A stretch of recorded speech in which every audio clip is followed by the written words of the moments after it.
I am here to present my review of Robin Sharma's profoundly impactful book, Who Will Cry When You Die. First, I want to sincerely thank my friend Arinanda because I am not the fan of non-fictional books. So I asked her for something simple and quick. She suggested me this book and it turned out to be a perfect choice for me. It's very short read, but the lessons are monumental. Let's begin by familiarizing ourselves with the author Robin Sharma. He's a globally renowned Canadian writer and a motivational speaker. He is the world's leading expert on leadership. He started his career as lawyer, very demanding job, right? But he chose to leave this secure job to follow his passion. This career move, leaving a second job to follow his passion, is a powerful example of lessons he teaches. You may have heard about the book The Monk Who Sold His Ferrari is one of the famous books in his collection. I want to start this section with the book's central question. Who will cry when you die? Okay, Savira, who will cry when you die?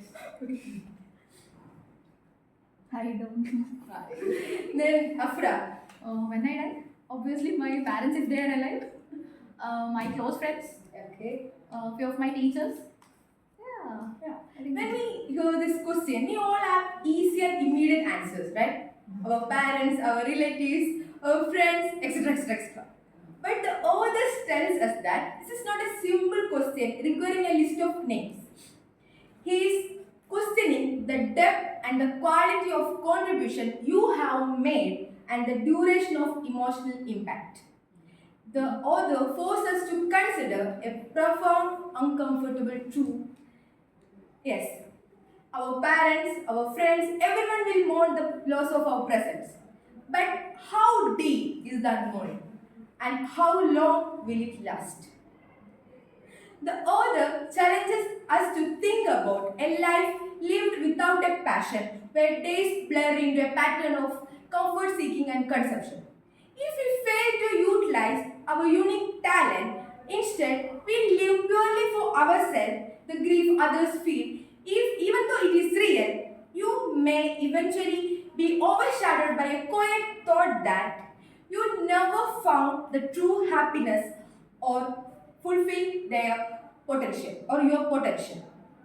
This highlights the meaning of life we inject into our life. Okay. The kindness, the support, the unique gift we share plays a vital role in the lasting of emotional legacy we leave behind. To truly grasp the significance of author's question, just imagine for a moment that a life lived entirely on autopilot. We wake up without an alarm clock, scroll mindlessly through social media, and simply pass the time in a loop. We are busy, yes, but we are reactive, not proactive. We become a passenger in our own life, waiting for the day to end only to repeat the same routine tomorrow. We are taking up space, but we are not truly contributing. If we live purely for ourselves, failing to contribute meaningfully, whether that be simply being a supportive family member or engaged friend or a responsible colleague, then that painful truth emerges. We risk allowing our great potential to remain tragically unfulfilled.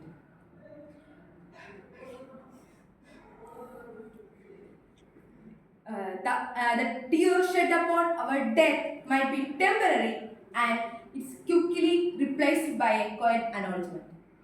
This is the core failure of legacy that Robin Sharma exposed. This question hit me hard. It immediately made me evaluate my choice I make every day and the sheer potential I might be sacrificing for the short-term comfort. I had a moment of clarity while reading a specific passage.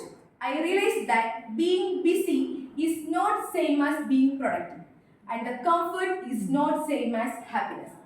That's when I understood what the author really means. The true missed opportunity is a huge burden. We place our own potential when we chose a path of least resistance. The books challenged me to start changing those small habits. The purpose of Who Will Cry When You Die is to act a manual for helping, for escaping from that passing existence. It is a guide to help us from shifting that being passenger to becoming the architect of our own life.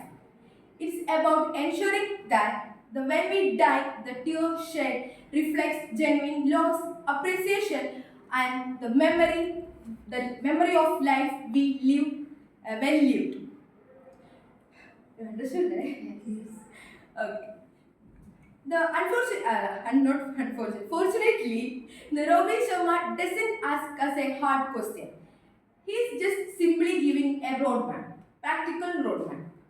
The rest of the book broken down into one practical lesson that covers from the health and discipline to leadership and relationships. I want to share some lessons that resonated with me and demonstrate how simply and meaningful change can be. So the first lesson I want to share is the power of three C's.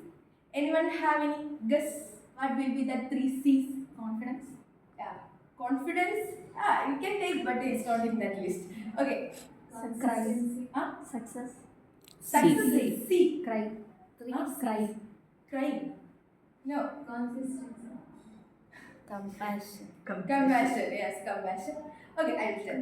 The first one is clarity. Second, concentration. The third one is compassion. The clarity means choosing your top priorities and defining the outcomes before you begin. And the concentration means dedicating a focused, uninterrupted block of time to that one thought. And the compassion reminds us that the true success is the balance of empathy and the kindness towards others. Once Sahila told that she always planned so many things in a day, but she always failed to attain it. Why? Planning don't. Because here we can clearly see that she has lack of clarity and concentration. So what should we do? Okay, the book says that you should make your goal clear and practice concentration. Siri has already explained the different ways to attain the maximum concentration. So then we will free up the mental energy to meet the third C, compassion. Compassion ensures us to remain as like a good person while doing all those things. So the three C's are about the quality over the quantity in our time. The second lesson is the practice of quiet hour. Do you have any idea what will be that quiet hour? Again told.